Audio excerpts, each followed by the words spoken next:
מאחורי הדימוי של עיר תיירות וחופש, העיר אילת מתמודדת עם בעיות מצוקה רבות משום גודלה וריחוקה הגיאוגרפי. המצב הכלכלי הקשה פגע בשכבות נרחבות, ורבים מוצאים את עצמם מגיעים לפת לחם. יום שלישי פעמיים כי טוב, נפגשים ב7 בערב עם זילי בכל הים האדום. יום שלישי, 7 בערב, לתת עם זילי גרוסמן, כי לתת זה לקבל. בחרנו לפתוח את התוכנית עם משהו טוב, להביא ילד לעולם. אומרים שלהביא ילדים לשמחה, אז אילנה רוצה להביא ילד לעולם. שלום אילנה. שלום, שלום. עמדתי למות, והיא באה, הצילה אותי, והיום אני חי בזכותה. את זילי, את האמת, אני מכיר אותה, אני לצערי הרב הייתי בית סוהר, השתחררתי והגעתי למצב שלא היה לי כלכלה. לא הבנתי איך תושב אילת, יהודי, גוסס במדינת ישראל, ואנשים לא עוזרים לו. נכון עברו ונתנו לו שקל או שניים, והיו כאלה שגם נתנו לו קצת יותר, אבל מבחינתי עזרה במקרים כאלו זה לא כסף, זה להוציא אותו מהרחוב. אמרנו, מה נעשה? יש לנו את הרדיו, אז אנחנו נפנה לתושבים ונבקש להם שיעזרו לנו בכל מיני דברים שאפשר לעזור לאליאס. ודיברנו ברדיו, וכמובן כל מי ששמע שאליאס במצוקה ומכיר אותו מההיסטוריה, ותיקי אילת, שמוכירים את זכרו, אפילו לא זכרו, מוכירים את פועלו לאילת, ישר קפצו, כמו שתמיד קורה באילת, והתקשרו, רוצים לעזור וכו' וכו'. לצערנו באותו סוף שבוע אליאס נפטר. ובאמת ארגנתי הלוויה, שכל תושבי אילת שרצו לעזור ולא הספיקו, היו בה, הייתה הלוויה של מלך. ואני זוקפת לזכות האדון הזה, אליאס בוגנים זיכרונו לברכה, את כל הפעילות שלי, את כל העשייה שלי. ולי הוא נתן את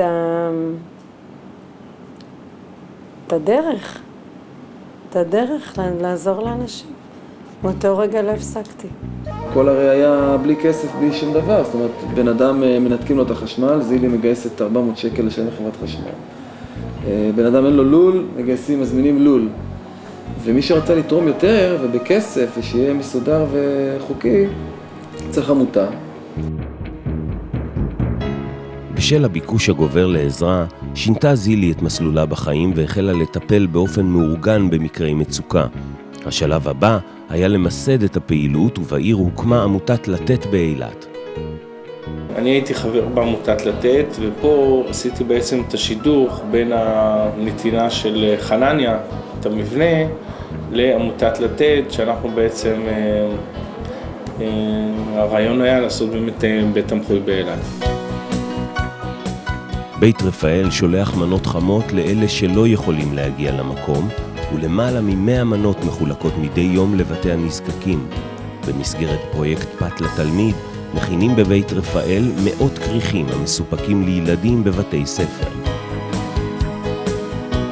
יש עניים שאתה לא תאמין, אתה תראה אותם ברחוב, אתה יודע שהם הכל לבושים יפה וזה, אבל אתה בא אליהם הביתה, אין ארון בגדים. אין, נשבר הישן, אין כסף לחדש. המכונת כביסה דופקת עד השמיים. אין לו כסף לתקן, זה זוג צעיר, הוא עובד, היא לא משיגה עבודה קשה.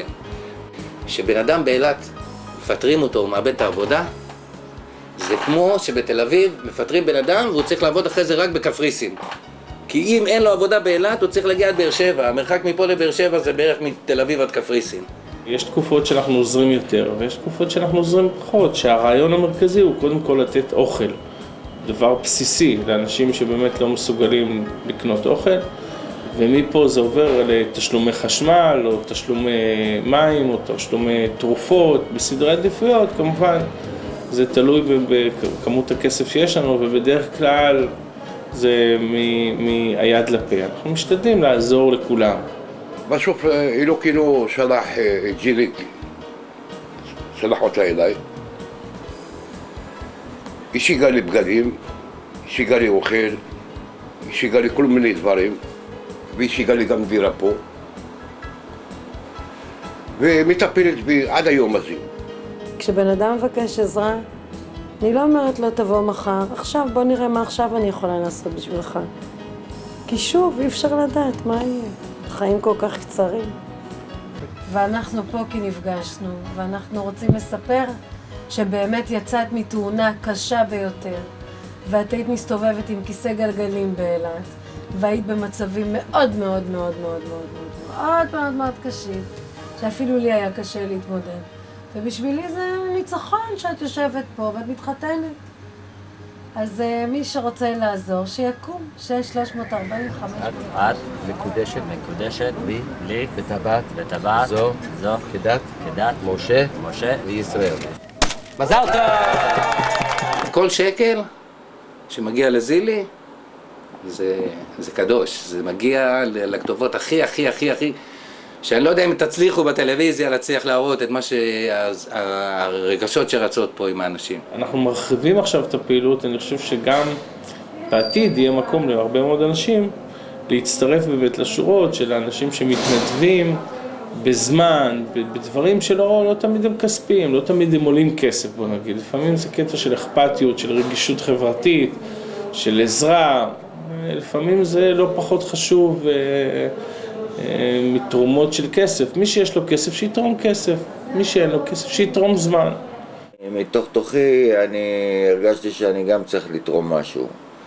אז אני התחלתי לבוא לפה יום יום ולעזור להם במחסן ציוד לאנשים שאין מיטה או שאין מזרון, אז התחלתי לעבוד במחסן אצלה. עצם המצב שאני יכולה לתרום ולתת מעצמי, מהזמן שלי, שכולם מעירים לי שזה בלי כסף ומה זה שווה, וזה שווה מאוד, זה גם נורא כיף ככה לדעת שאתה עוזר לאנשים ואתה מקבל מזה כל כך טוב.